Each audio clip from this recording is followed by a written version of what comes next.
پیارے بچوں، آج میں آپ کو ایک بیل اور ایک گدھے کی کہانی سنانے جا رہا ہوں۔ کسی گاؤں میں ایک بڑا زمیندار رہتا تھا۔ خدا نے اسے بہت سی زمین، بڑے بڑے مکان اور باغ دیے ہوئے تھے، جہاں ہر قسم کے پھل اپنے اپنے موسم میں پیدا ہوتے تھے۔ گائے اور بھینسوں کے علاوہ اس کے پاس اچھی قسم کا بیل اور ایک عربی گدھا بھی تھا۔ بیل سے کھیتوں میں ہل چلانے کا کام لیتا تھا اور گدھے پر سوار ہو کر زمیندار ادھر ادھر سیر کو نکل جاتا۔ ایک بار اس کے پاس کہیں سے گھومتا پھرتا ایک فقیر نکل آیا۔ زمیندار ایک رحم دل آدمی تھا۔ اس نے فقیر کو اپنے ہاں ٹھہرایا، اس کے کھانے پینے کا انتظام کیا۔ 2 4 دن بعد جب وہ فقیر وہاں سے جانے لگا تو اس نے زمیندار سے کہا، چودھری، تم نے میری جو خاطرداری کی ہے اسے میں کبھی نہیں بھولوں گا۔ تم دیکھ رہے ہو کہ میں ایک فقیر ہوں، میرے پاس کوئی ایسی چیز نہیں جو تمہاری خدمت میں پیش کر سکوں۔ ہاں، میں جانوروں اور حیوانوں کی بولیاں سمجھ سکتا ہوں۔ میں چاہوں تو تم کو یہ علم دے سکتا ہوں، لیکن تم مجھ سے ایک وعدہ کرو گے، تم یہ راز کسی کو نہیں بتاؤ گے۔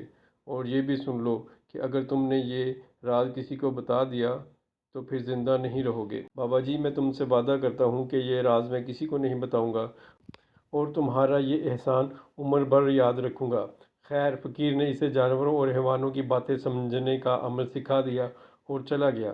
زمیندار کے پاس جو بیل تھا وہ بیچارہ صبح سے پچھلے پہر تک ہل چلاتا رہتا۔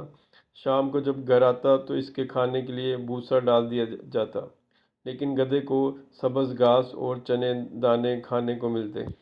غریب بیل یہ سب کچھ دیکھتا اور چپ رہتا۔ وقت اس طرح گزر رہا تھا۔ ایک دن جب بیل کھیتوں سے واپس آتے ہوئے گدھے کے پاس سے گزرا تو گدھے نے اسے لنگڑاتے ہوئے دیکھ کر پوچھا، بھائی، آج تم لنگڑا کے کیوں چل رہے ہو؟ بیل نے جواب دیا، گدھے بھائی، آج مجھے بہت کام کرنا پڑا۔ جب میں تھک جاتا ہوں تو نوکر میری پیٹھ پر اور ٹانگوں پر زور زور سے لاٹھیاں مارتا ہے۔ میری ٹانگ میں چوٹ لگ گئی ہے۔ خیر، اپنی اپنی قسمت۔ گدھا چپ رہا اور بیل اپنی جگہ پر چلا گیا جہاں اسے باندھا جاتا تھا۔ کچھ دنوں کے بعد زمیندار نے بیل کے لیے بھی گدھے کے پاس ہی کھرلی بنوا دی۔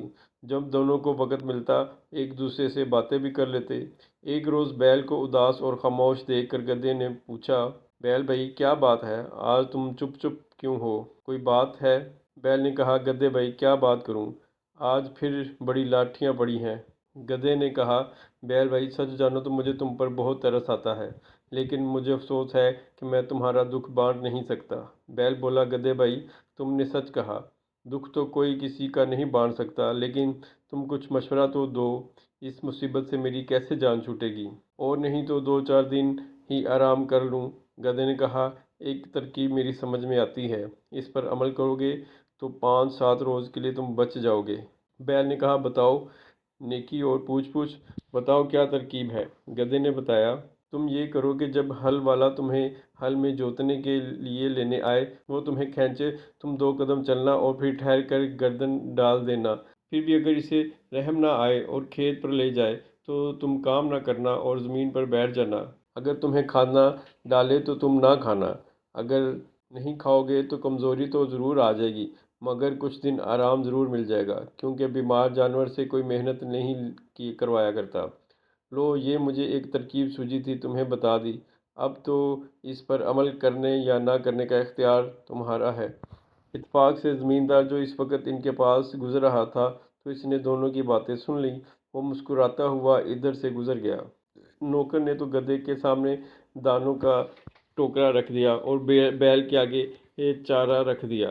بیل دو ایک منہ مار کر رہ گیا۔ اگلے دن ہل والا بیل کو لینے آیا تو دیکھا کہ بیل بیمار ہے، رات کو کچھ نہیں کھایا۔ نوکر دوڑا ہوا مالک کے پاس گیا اور کہنے لگا، نہ جانے رات کو بیل کو کیا ہوا ہے، نہ کھانا کھاتا ہے نہ پیتا ہے، اور آج مجھے پورے کھیت میں ہل چلانا ہے، کہو تو میں باغ سے دوسرا بیل لے آؤں۔ زمیندار نے بیل اور گدھے کی باتیں سن لی تھیں، دل میں بہت ہنسا اور زمیندار نے کہا، دوسرا بیل لانے کی ضرورت نہیں ہے، گدھے کو لے جاؤ، ہل میں لگا کر کام نکالو۔ گدھے پر مصیبت آ گئی۔ پہلے تو دن بھر تھان پر کھڑے کھڑے گھاس کھایا کرتا تھا، اب جو صبح سے ہی ہل جتا تو شام تک سانس لینے کی مہلت نہ ملی۔ دم بھی مروڑی گئی اور ڈنڈے بھی پڑے۔ سورج ڈوبنے کے بعد جب گدھا لوٹ کر اپنے تھان پر آیا تو بیل نے اس کا بہت شکریہ ادا کیا اور کہنے لگا، بھیا تمہاری مہربانی سے آج مجھ کو ایسا سکھ ملا کہ ساری عمر کبھی نہیں ملا، خدا تم کو خوش رکھے۔ گدھا کچھ نہ بولا، وہ اس سوچ میں تھا کہ اگر وہ 4 دن یہی حال رہا تو میری جان ہی چلی جائے گی۔ اچھی نیکی کی کہ اپنے کو مصیبت میں پھنسا دیا۔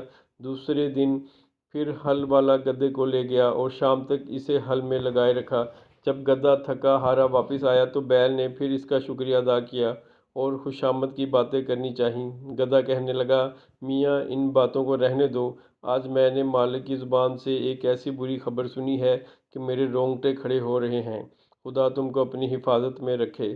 بیل کے کان کھڑے ہو گئے، پوچھا، گدھے بھائی سناؤ، میرا تو دل دھڑکنے لگا ہے۔ گدھا بولا، کیا سناؤں؟ مالک حل والے سے کہہ رہا تھا کہ اگر بیل زیادہ بیمار ہو گیا ہے اور اٹھنے کے لیے قابل نہیں رہا تو اسے کسائی کو بیچ دو۔ بیل کسائی کے نام سے کانپ اٹھا اور کہنے لگا، پھر تم کیا مشورہ دیتے ہو؟ گدھا بولا، میں تو ہر حال میں تمہاری بھلائی چاہتا ہوں، اب میرا یہ مشورہ ہے کہ تم کھڑے ہو جاؤ اور چارہ بھوسا کھانے لگو، اور صبح کو جب حل والا آئے تو خوشی خوشی اس کے ساتھ جا کر حل میں جت جاؤ۔ جان جانے کے ڈر سے بیل نے پھر گدھے کے مشورے پر عمل کیا، سارے کا سارا چارہ کھا گیا۔ صبح ہوئی تو زمیندار اپنی بیوی کو ساتھ لیے بیل کے تھان پر پہنچا۔ بیل نے جو اپنے مالک کو دیکھا تو اچھلنا شروع کر دیا، اتنے میں حل والا بھی آ گیا۔ اس نے بیل کو بالکل تندرست پایا، کھول کر لے کر چلا گیا تو اس طرح دم ہلاتا اور اکڑتا ہوا چلا گیا کہ مالک کو بے اختیار ہنسی آ گئی۔ بیوی نے پوچھا، تم کیوں ہنس رہے ہو؟ زمیندار نے جواب دیا، ایسے ہی ایک بھید کی بات ہے جو میں نے سنی اور دیکھی جس پر میں ہنس رہا ہوں۔ بیوی بولی، مجھے بھی تو بتاؤ۔ زمیندار نے کہا، وہ بتانے کی نہیں ہے، اگر بتا دوں گا تو مر جاؤں گا۔ اچھے بچوں، کہانی پسند آئے تو لائک کریں، دوسروں کے ساتھ شیئر کریں اور سبسکرائب کریں اور بیل آئیکن پر کلک کریں۔